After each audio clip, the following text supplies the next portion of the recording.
We're just 99 days away from the 2024 general elections. Hello and welcome to Joy News Prime with me, Samuel Kojo Brace. Our headlines this are: water crisis hits part of the central region due to the inability of the Ghana Water Company Limited to process water for 3/3 of its customers in the region due to galamsey activities, forcing the company to put out a desperate call for help. Also, Inspector General of Police George Akufo-Dampare responds to criticisms over Police Command's decision to prevent officers from speaking to the media, as he says the move does not breach any law. Brother came to say the whole thing in an ambushing manner, and I'm not ready to respond to them because that will be for another day. But the beauty of it is that he didn't say that the police has breached any law.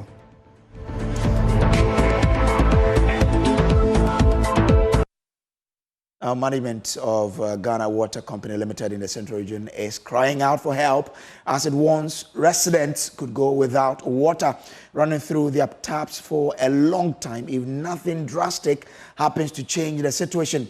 According to them, galamsey activities on the Pra River has resulted in the inadequate raw water received at the Setra water treatment plant. They say about 60% of the catchment capacity is silted as a result of illegal mining, compromising the quality of raw water. We'll bring you the statement from Ghana Water Company Limited shortly, but first, excerpts of our documentary, Thirsty Rivers. Sacred waters, once no-go zones, are now vulnerable to exploitation. Their purity sacrificed at the altar of profits. What was once protected by deep-seated respect for tradition is now undermined by the clinking of coins as the sacred is sold off piece by piece. The Ghana Water Company continues to post challenges affecting the processing of water for the consuming public. At their water treatment plant here at Setra, illegal miners continue to mine very close to the intake point of the company. The water treatment plants, once efficient hubs of purification, now resemble battlefields. Here, modern equipment struggles against overwhelming turbidity levels, constantly straining under the burden. The filtration systems, once designed to handle sediment-free water, now groan under the weight of heavy metals and salts, leading to frequent breakdowns. So the Setra water treatment plant was designed with turbidity levels of about between 800 to 1,000. But now we hit turbidities of about 11,000. Yeah, yesterday I think turbidity was about 9,000. So turbidity, like I told you, you can say is about how unclean the water has become in terms of silts.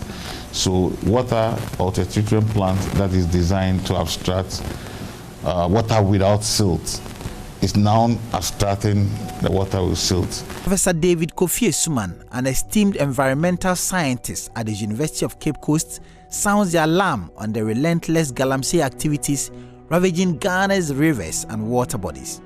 With a deep sense of urgency, he highlights the catastrophic impact of chemicals seeping into these waters, posing a grave threat to the health of countless Ghanaians.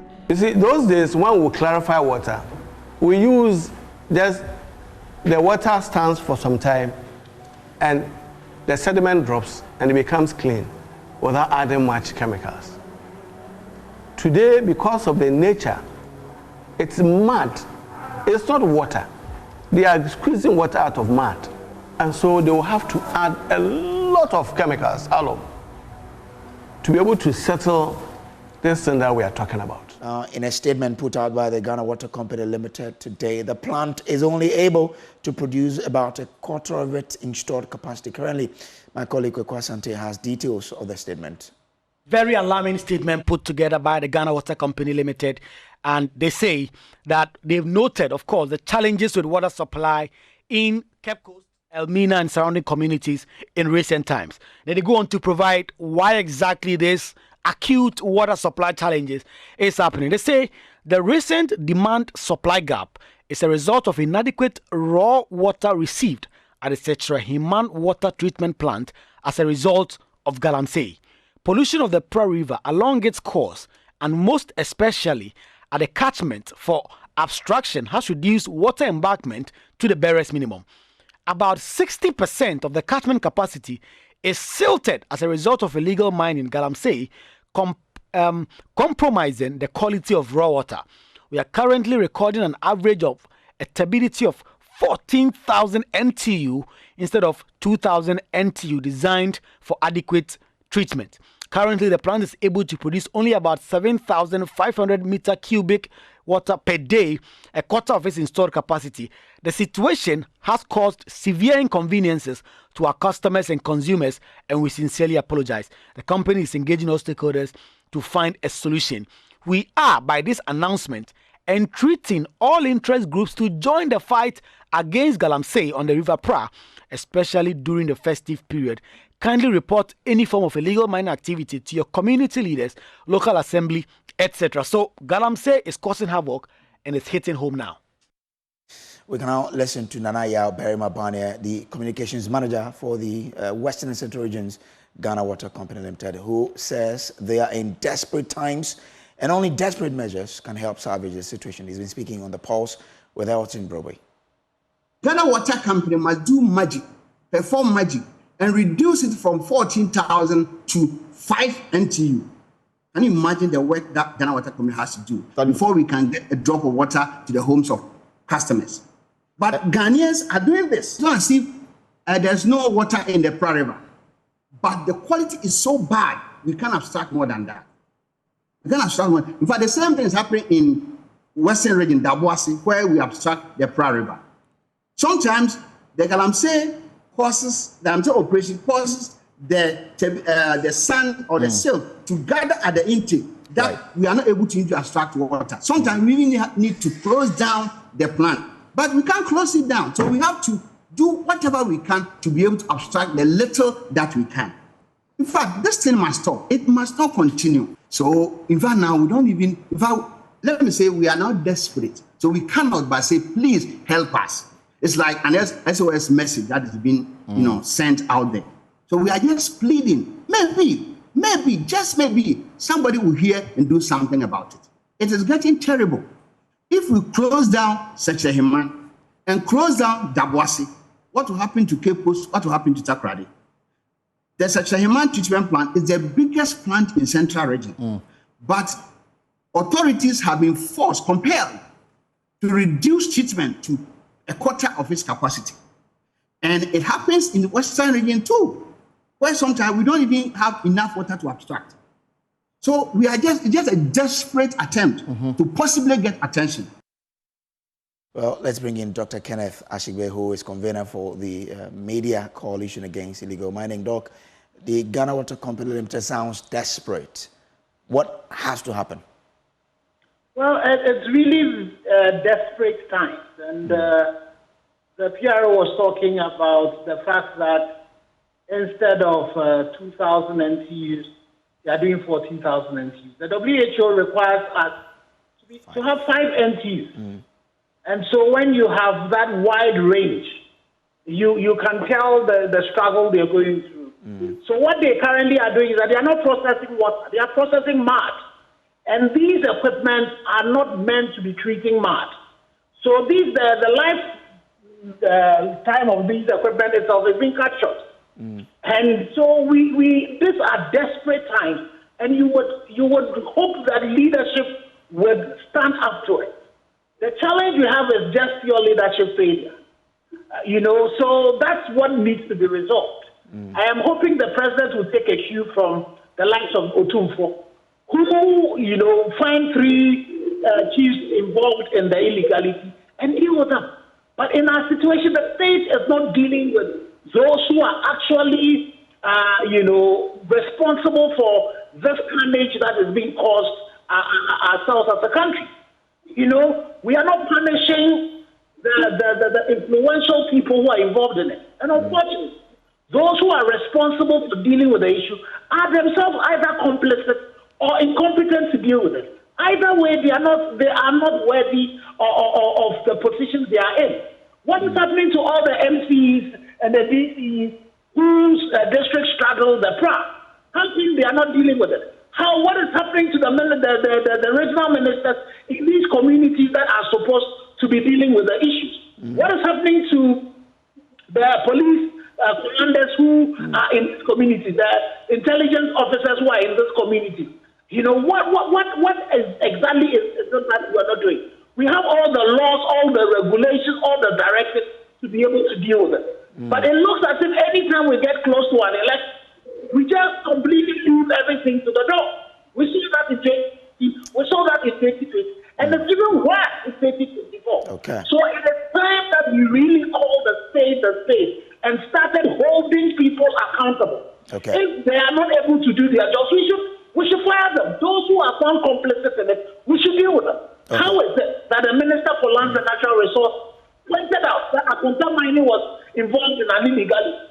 The Minerals Commission confirmed it. Erasmus had ample evidence to show that they were in the Tana Mineral Reserve. They were even farming, they were even doing the mining very close to the Tana River itself. The buffer that the law says, they were doing that. But what has happened to it? We have petitioned the IGP, he's forwarded a petition to the Director General CID. Nothing has happened to it. The Bosomese MC was caught on tape, confessing to an illegality. What did we? All that was said was that he had a funeral that he was attending to was left. And then all that happened was that he was sick. Go to the name of the Mining Act. There is no way in the Mining Act that says that when anybody says against the Minerals and Mining Act, the person is allowed to go scot-free. Okay. So we start dealing with the influential people who are behind the thing. It will not stop. Okay, I'm grateful to you for your thought here tonight, and I hope that things will change, because the visuals we are seeing, the cry from the Ghana Water Company Limited, is quite heartbreaking, and authorities must act. Now, away from that, the Inspector General of Police, George Ekufo-Dampare, has for the first time opened up publicly on the Ghana Police Service's decision to centralize its communication. The police have in the last few years limited comment and responses to incidents to statement from the national headquarters, shutting public communications at all regional and district levels. Concerns over this decision came up again at the Joy News National Dialogue on defending media freedom on Thursday, and the IGP has given some clarification on the matter. James Aveji has more. The Ghana Police's decision to limit communication with the public to only press statement has come under public scrutiny in the last few years. The latest to raise the concern is President of the Ghana Journalists Association, Albert Kwabena-Jumfo, at the Joy News National Dialogue on defending media freedom. At a recent meeting between editors, senior journalists, and my good brother and friend IGP, we raised the issue again and received assurances that the matter will be considered. Till date, we have received no positive response. Given the presence of our beloved IGP among us today, we are once again urging the Ghana Police to decentralize information, thereby facilitating easier access to it. The police is still our friends. Investigative journalist Manasseh Azure Awuni believes police not being open with information to the general public in critical times could potentially compromise public safety. Every district of this country, if we have to go to the police headquarters to get that information, the fake news will spread, and by the time the national headquarters even comes out with the truth, nobody may remember what really happened. Here is IGP George Akufo-Dampare's response to the concerns. My brother came to say the whole thing in an ambushing manner, and I'm not ready to respond to them because that will be for another day. But the beauty of it is that he didn't say that the police has breached any law. So at least we are within law in all our actions. So that settles the scores. So all the points he was making was an appeal. An appeal to, or if you make it, the way you make it will determine how it is received. So we have heard him. And maybe he will come again. And we look forward to that. It is still unclear whether the Ghana Police Service will heed to the growing public call to decentralize its communication channels to the public. James Savage's report for Joy News. Now, heavy tax burden on media houses is causing closures across Ghana, says GEBA President Cecil Thomas Sunkwa-Meos. He argues that the lack of proper broadcasting regulations alongside delays in passing the broadcasting bill into law is crippling independent broadcasters. Sunkwa-Meos voiced these concerns during the Defend Media Freedom National Dialogue organized by the Multimedia Group here in Accra. GEBA President Sunkwa-Meos, a panelist at the event, expressed serious concerns about the absence of a strong broadcasting framework to tackle the challenges facing independent broadcasters in Ghana, which he says is hindering their growth. Radio stations used to broadcast at 100 kilometers. We saw this reduced to 45, and we parked more stations within a certain radius. What were we creating? Basically, there's limited advertising revenue, there's only so much. So if you pack it up, what do we create? So it comes to the situation of remuneration of journalists, etc. So even the media houses that hosts all the journalists, we've created an environment where they are challenged. So another dimension is the use of technological upgrades. 2016, we're supposed to have done digital migration. We're sitting in 2024. I cannot say we have a firm policy, and we really have not migrated. Why? GEBA has been to court once. We're actually in court again on issues to do with policy for digital migration for media houses. Are we moving forward? Now, these things create challenges where the media houses do not become viable. Now we have ownership issues. Because we have that large number. In terms of ownership, the laws are not clear. We thought we could use a new bill to resolve this problem. It's taken quite a long time. It has appeared. We're having a review of it because we must have a review. We are the main stakeholders. It is our bill. We're having a review and we'll get back. He further argued that the media is facing institutional attacks through oppressive tax systems that not only stifle growth, but also undermine press freedom in the country. Speak now, through some of the financial requests and demands being made, there are some stations which actually are shut down as I speak. It's been more than a year, and that is also in court. So really, it's not just the tangible fact of seeing journalists being attacked, which of course we support as a coalition that we shouldn't see. But there are methods that actually also crumble the freedom of the media. And this is done through policy, through financial charges. How could you invoice a station to look at paying $10,000 a month? And then they say GEBA is fighting and we get lambasted at Parliament.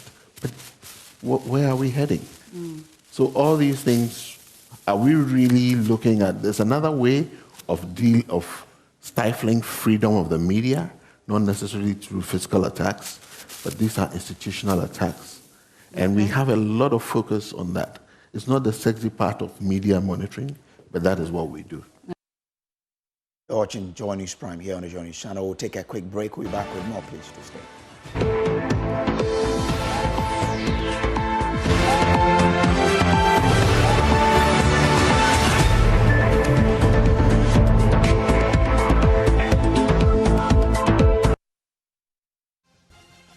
As we're Election Headquarters now, brought to you by Petrosol Platinum Energy, Energizing Dreams, the Chartered Institute of Management Accountants, and the American Institute of Certified Public Accountants, together as the Association of International Certified Professional Accountants, also by the German Ozone Medical Center, Alternative Therapy, Dental Wellness, and Beauty, and also by the Chopbox Technologies, a convenience service, and Youth Bridge Foundation, bridging the gap for positive youth development. Now, the countdown is on, and with just 99 days to decide the president and 275 members of parliament for Ghana, the Lejokuku constituency, the battle lines are drawn. Will the NDC hold on to the seat, or will the MPP manage to unseat the incumbent? Each party is sure of victory. My colleague Michael Ashale was in the constituency and has this report. When it comes to health, he made an allegation that Dr. Okoboy has performed abysmally when it comes to health in the Ejiko constituency. That is not so. That is not right. Now, in terms of health, this is a health minister, a medical doctor, which the Ejiko constituency had, that every month he organizes a free health screening for constituents when he was MP. Even when he lost his seat in 2020 at the Lekma Hospital, he goes there every Monday to offer free medical consultations for the people who come to him. You think that you've done enough in the constituency to win the thousands of votes that went to the NDC last year? When he was a member of parliament, he set up a mobile, a community, a small clinic at the landing site. It was an innovative idea. They believe that they have done enough to unseat your person. What really are you promising the people of Lejikuku that you think that will resonate with the people on the ground? We are promising the people of Lejikuku jobs for the youth. But you see, for a medical doctor and the deputy minister of what's the name? Health, to go and build a container as a clinic for his people is very shameful. Today, he took the effort of Dr. Bernard Okoboy. When you go to the Teshi Sangona, where our fisher folks are, they have a WAF, a landing beach. Now they are going around claiming that the WAF is uncompleted. What is Dr. Honorable Benjamin Ayuku supposed to do when it is not completed? Go out, speak for the people. Don't say because MPP started, because you are waiting for John Mama to come and complete it. So, well, they will not decide. They are just for. The thousands of people in the constituency will decide, and in just 99 days, they will do that. Whether the NDC will retain the seat for the parliamentary seat, or Bernard Okoboy from the MPP side will manage to unseat him, well, that remains to be seen. We'll definitely be monitoring the Lejituku constituency and bring you all the details as it happens. For Joy News, Michael Ashale. Well, let's take you to the Ashanti region now, where Nana Boache Iyadom has been engaging voters on what will inform their vote come December 7. Ukraine, but decide, say Ukraine, me to my NDC, me fancy, me fancy. You are the Bakwa, me chance, me to my NDC, and say be time one, na your mama was no, and Ukraine na me feel say. Nana Akufo-Addo, the president, let me say, Sabi, Neniefi, and upon everything no, a be an inimdia, a best son ache John Mama. Because of our free education, for will be a panto. And now the same time, I use say, on so scanners, now otiscas, on source. Fine. Say, Nina Chidiano, or Bayano, Sabi, me who's a so scanner so because we are president and that's a Tunidia, not just so scanner so. But still, no man could. First and foremost, I'm voting for the NDC. That's the presidential John Dramani Mahama. The result is simple. If we look at the current situation here, during John Mahama time, me for instance, I'm a businessman. I used to buy palm oil from Ghana and take it to Nigeria. And I used to go to around the eastern region to do all this kind of business. So during those days, I buy a palm oil, that Kufuor gallon, that big Kufuor gallon, it costs around 50 Ghana cedis, somewhere around 2015, 2016, 50 Ghana cedis. But somewhere around 2017, 18, it shoots up to 150 Ghana cedis, 200 Ghana cedis. As I speak to you, it's 400 Ghana cedis. And for the past 3-4 years, I've not been able to even buy a single palm oil and take it to Nigeria. Meaning my business has collapsed. As I stand here, I'm not doing the business. Why? Because things have changed. Things are very expensive. The oil is very expensive, so we cannot buy it anymore.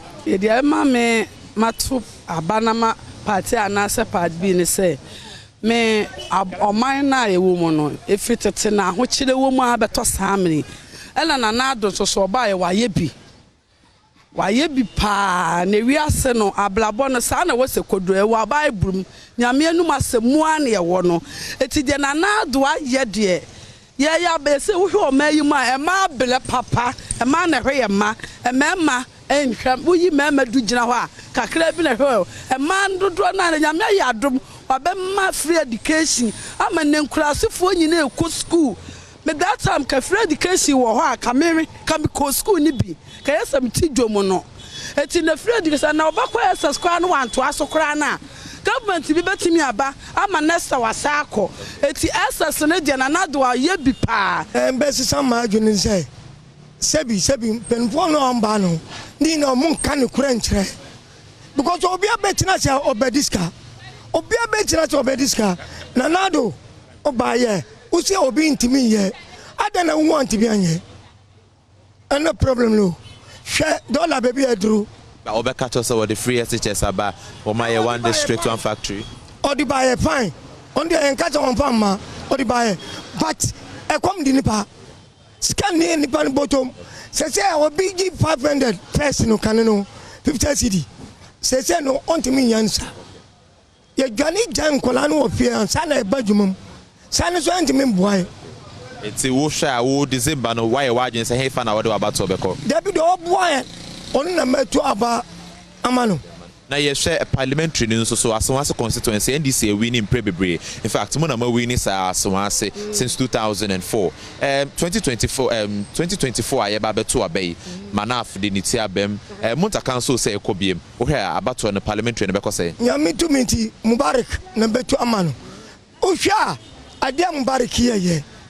No any MP or to me here the war Ghana. Now, the campaigns of the two major political parties have not been without funny sights. Prince Kwame Kodoga has more in the following report.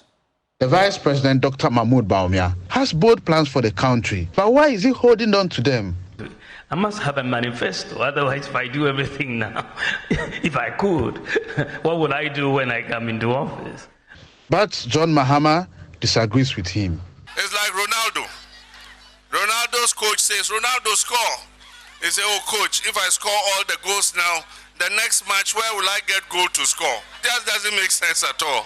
But who really is running away from a debate? I am looking forward to a debate with John Mahama on the economy, on the country, on the governance. But I'm afraid that he's running away from a debate. And so, the person himself says he's a driver's mate.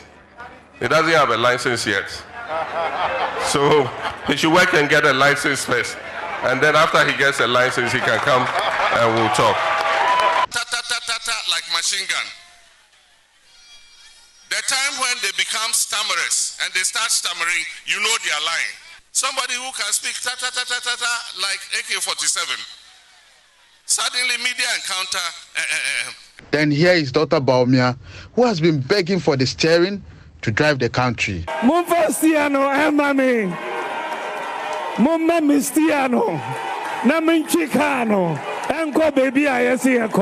Still, his best friend has a sweet message for him. And yes, Ubesu, Mama, Tisa Koda, Mama Mistiano, and yes, I need Gistiano. Stiano Yangenesa. Also, called DVLA. Near called testing one, sir. Then here is John Mahama and Ashanti Regional Chairman of the NPP, Bernard Echibo-Siako, matching each other boot for boot. Because looking for that small gold they will get, they are destroying all the forest reserves and destroying the climate in our country. So those there, get ready, start packing your things. After 7 January, if you are not out of the forest reserve, we are going to come and march you out of the forest reserve. Mama, me want to me the obwa. Want to me mean slow. Now problem run want to me. Want to me, Mama. Some me no me no jira ho. Yeah. For so that for do what now answer me what me say me buy a year and a juma ye we will push ubatimia pushing unto me. Now even illegal legal, what is the difference? The difference is a document. Let's talk about the chairman of the NDC, Johnson Esiedo Nketia, insisting on why the party will not sign the peace pact. First fool is not a fool. Second himself they are French for Kano. Premier Gao Nepa Gao. As parties wrap up campaigns for elections, we can be sure to expect many of these Prince Kwame Kudoga's report for Joy News. Well, the Electoral Commission says it has in place a robust system that will produce credible, free and fair elections. In December, your election headquarters, Joy News, assembled key interest groups for the election to assess the level of preparations for the big day on December 7. Member of the Movement for Ghana, Dr. Abu Sakar Foster, is accusing the EC of unfairness to independent presidential aspirants. Everybody should have the same opportunity for slotting in the ballot box. And the reason I say this is this. We know, just as the Electoral Commission itself has evolved over time, the political parties and in the political landscape will also evolve in time. When have you ever had 19 independent candidates? It tells you one thing, that the general public have less trust in the bipartisan system and in duopoly and are looking for another alternative. Electoral Commission, being the referee, should ensure that during the process of that evolution, it also adapts its processes, etc., to give all the contestants a fair chance. So we are saying that in this election, we would want to ensure that, one, as of tomorrow, all the independent candidates are given the electoral register. As of tomorrow? So that, yes, so that when he complains and I complain about the same thing, we'll see the frequency of complaints. If 19 people have complained about the same thing, then it must be correct. Now, the National Democratic Congress says the just ended voter exhibition exercise witnessed the transfer of what it describes as illegal transfer of vote. Here is the Deputy Director of Election, Dr. Tanko Computer.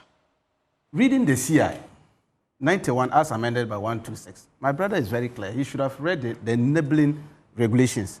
You don't do transfer in absentia. Nobody does transfer in absentia.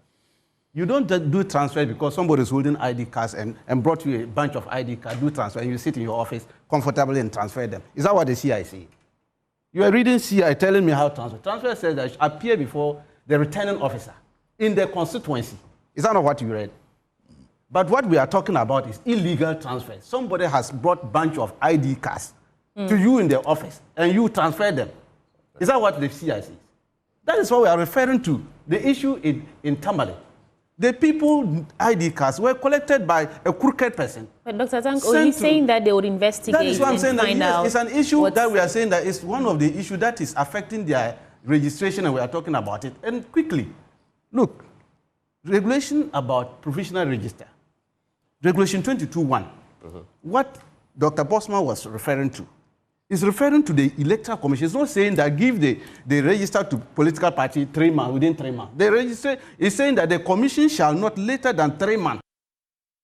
But the MPP appears to be satisfied with the process so far. Haruna Mohammed is a Deputy General Secretary of the party.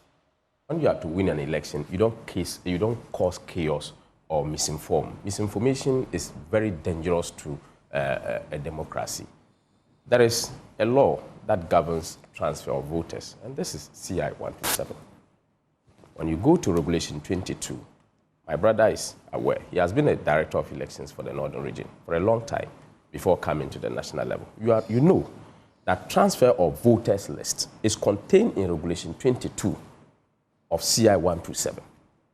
And it reads, a registered voter who before an election is resident for not less than 12 months in a constituency other than that in which the registered voter is registered may apply to the returning officer of the constituency where the returning officer is resident for the name of the registered voter to be entered on the transfer voters list of a polling station. How can Electoral Commission sit down and then transfer somebody if the person did not go through this procedure? We've had these discussions with you. You can disagree with the Electoral Commission, but this is the procedure. But the Electoral Commission is fighting back, insisting it is not responsible for transferring voters. Deputy Chair Dr. Bosman Asari says steps will be taken to correct all anomalies with the register. Look at our processes. When we are registering, we do with the political parties. When we are doing the exhibition, the parties are aware. Although they are allowed to send their agents there, they decide not to do that. After this process, we are going to do what we call the nominations. After the nominations, we are going to be printing the notices of poll Dr. Tanko is aware when we are printing, all the parties are there. When we are printing the ballots, all the parties are there. When we are transporting the ballots, all the parties are there, including security. So our system is so transparent and you can easily predict. Everything is transparent. When we are sending the ballot papers to the polling station, the parties are there. So as a commission, we believe our reputation is on the line and want to do better than what we did in the past. So we will continue to ensure that we work with all the parties so that we have a very credible election. And we think that the presence of the party serves as a serious check on our work. We want to make sure that the right things are done. And the work you do at Joy FM, you want to maintain a standard. The commission wants to do much, much better so that Ghana will continue to be known as a beacon when it comes to democratic elections. That's what we want to do. Away from that, the National Democratic Congress has alleged that the Electoral Commission has bloated the provisional voters register of the whole central constituency in the Volta region with over 4,000 names. The whole central NDC IT and election director, Dr. Collins Nunyaname, explained that the alleged illegal act was done under the guise of transfer of vote. Addressing a news conference in Ho, he called on the EC to do the needful and ensure it provides a credible register for the elections in December. At the end of the voters register exhibition exercise, the National Democratic Congress said it has identified several irregularities with the voters register. It listed missing names, unauthorized transfer of votes, and duplication of voter identity numbers as anomalies identified. The whole Central Elections and ICT Director, Dr. Collins Nunyaname, noted that the party was shocked to learn that 5,659 names were contained in the transfer list provided to the NDC by the EC during the voters register exhibition exercise against the 1,567 transferred names indicated in the summary report collated in June 2024. We are demanding answers from the EC. We need answers in terms of what exactly accounts for this. If you do the mathematics between the number that is here, you can have a look at it. This is the signed copy of the total transfers that we did this year. And this has 1,567. If you deduct 1,567 from the 5,659, what you have is 4,092.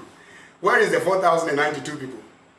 Which polling stations? I mean, how is this number generated? So I believe that we need some answers. And the answers have to come very quickly, and they have to come I hope that they are actually cogent explanations that we can believe or that we can accept. So we're calling on the EC to do what it has to do. He said their investigations revealed that the election organizing body increased the number of voters exempted from 102 to 291 in the whole central constituency. He said their records indicate 214 registered voters were challenged during the mop-up and limited voter registration exercises, out of which 112 had been cleared. Be minded that we actually have cleared more than half of these people. So, in fact, the one that is outstanding is 102 people that are outstanding that we could not clear. So, where is the 291 coming from? Okay, so I think that the EC has to do what he has to do. He has to find some reasonable explanations of this, and he has to do it very quickly so that we can be sure that the whole central constituency have a credible register for this year's election. We will not accept anything less. Fred Kwame Asari, Joy News.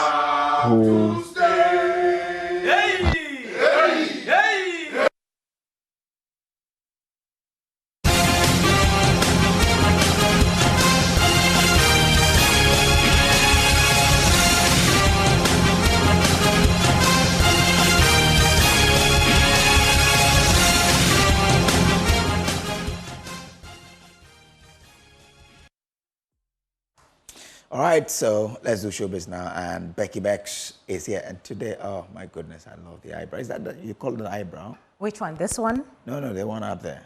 Yeah, it's eyebrow. Oh, yeah, I love it. How is it looking? It's looking sweet, huh? Let's talk about Kaswa. Okay. What do you know? Okay, what comes to mind when we mention Kaswa? You know that it's in the central region. But, you know, as, you know, somebody who's worked in the newsroom, you know, stories come in, day out. And a lot of the things that you've heard about Kaswa, I really want to, before I give you the first story. I mean, that's fine.